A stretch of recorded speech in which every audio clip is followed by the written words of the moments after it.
That's my quick comment. नमस्कार, मैं हूँ Rakhi Jain. Let's my quick comment में आपका स्वागत है। आज बात दिल्ली के जवाहरलाल नेहरू विश्वविद्यालय में लगे विवादास्पद नारों पर। नारे थे, मोदी शाह की कब्र खुदेगी जेएनयू की धरती पर।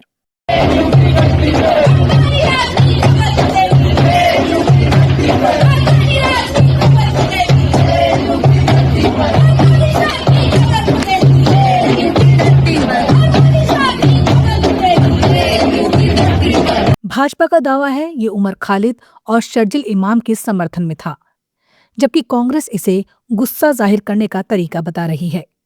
क्या है पूरा मामला? हम घटना के कारण, पृष्ठभूमि और राजनीतिक प्रतिक्रियाओं को समझने की कोशिश करेंगे। सबसे पहले घटना को समझते हैं। 5 जनवरी 2026 को सुप्रीम कोर्ट ने 2020 दिल्ली दंगों के साजिश मामले में उमर खालिद और शर्जील इमाम की जमानत याचिका खारिज कर दी। इसके ठीक बाद जेएनयू कैंपस में सबरमती हॉस्पिटल के बाहर वामपंथी छात्र संगठनों जैसे एसएफआई, डीएसएफ और एआईएसए ने विरोध प्रदर्शन किया। इस दौरान मोदी शाह की कब्र खुदेगी जेएनयू की धरती पर जैसे नारे लगाए गए। सोशल मीडिया पर वीडियो वायरल हुए जिसमें छात्रों को ये नारे लगाते देखा जा सकता है। ये घटना जेएनयू की पुरानी परंपरा को याद दिलाती है, जहां राजनीतिक मुद्दों पर जोरदार विरोध प्रदर्शन होते रहे हैं।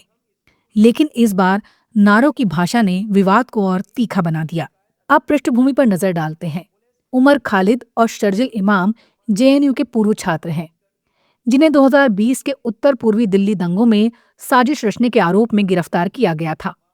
दंगे में 53 लोगों की मौत हुई थी और यूपीए कानून के तहत मामला दर्ज है।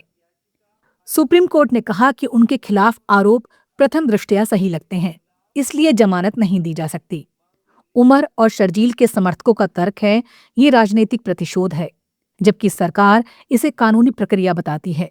जेएनयू में प्रदर्शन उसी फैसले के खिलाफ था, लेकिन नारों ने इसे प्रधानमंत्री नरेंद्र मोदी और गृह मंत्री अमित शाह के खिलाफ व्यक्तिगत हमले में बदल दिया।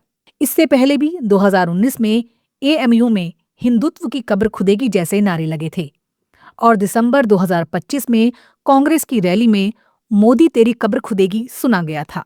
इस पर भाजपा की प्रतिक्रिया तीखी रही। पार्टी ने इसे अर्बन नक्सल की सोच बताया और दावा किया कि प्रदर्शन उमर और शर्जील के समर्थन में था, जो देश विरोधी तत्वों को बढ़ावा दे रहा है। भाजपा नेता शाहनवाज हुसैन ने कहा, ये फैसले से निराशा में मोदी और शाह पर गुस्सा निकालने का तरीका है। एबीवीपी ने विरोध किया और कहा कि जेएनयू में वामपंथी संगठन कैंपस को राजनीतिक अखाड़ा बना रहे हैं। सोशल मीडिया पर भाजपा समर्थकों ने इसे करदाताओं के पैसे पर चलने वाले विश्वविद्यालय में अराजकता बताया और फंडिंग रोकने की मांग की। ये दावा जेएनयू की पुरानी छवि से जुड़ता है, जहां 2016 में भारत तेरे टुकड़े होंगे जैसे नारों पर विवाद हुआ था। दूसरी ओर कांग्रेस ने इसे गुस्सा जाहिर करने का तरीका बताया। पार्टी का कहना है कि युवाओं में सरकार की नीतियों जैसे यूपीए के दुरुपयोग और दंगों की जांच के खिलाफ असंतोष है और ऐसे नारे उसका प्रतीक है। हालांकि कांग्रेस ने दिसंबर 2025 में अपनी रैली में इसी तरह के नारों पर सफाई दी थी। ये कुछ कार्यकर्ताओं की व्यक्तिगत अभिव्यक्ति है। विपक्षी नेता राहुल गांधी ने जेएनयू मामले पर सीधे टिप्पणी नहीं की, लेकिन सामान्य तौर पर कहा कि अभिव्यक्ति की आजादी का सम्मान होना चाहिए। विशेषज्ञों का मानना है कि ऐसे नारे लोकतंत्र में असहमति दिखाते हैं, लेकिन हिंसा भड़काने वाले हो सकते हैं।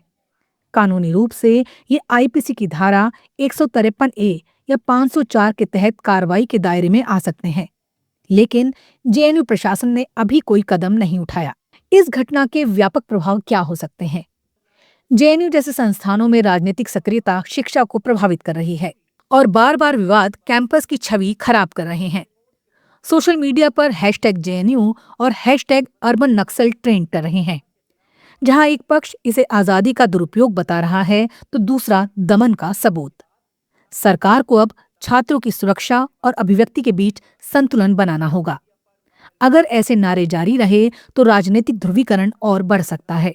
विशेषज्ञ सलाह देते हैं कि डायलॉग से मुद्दों को सुलझाया जाए, न कि दबाव से। ये मामला हमें याद दिलाता है कि विरोध की भाषा कितनी महत्वपूर्ण होती है, ताकि वो हिंसा ना भड़काएं। लेट्स माइक क्विक कमेंट में फिलहाल इतना ही। देखते रहिए, सुनते रहिए लेट्स माइक। नमस्कार।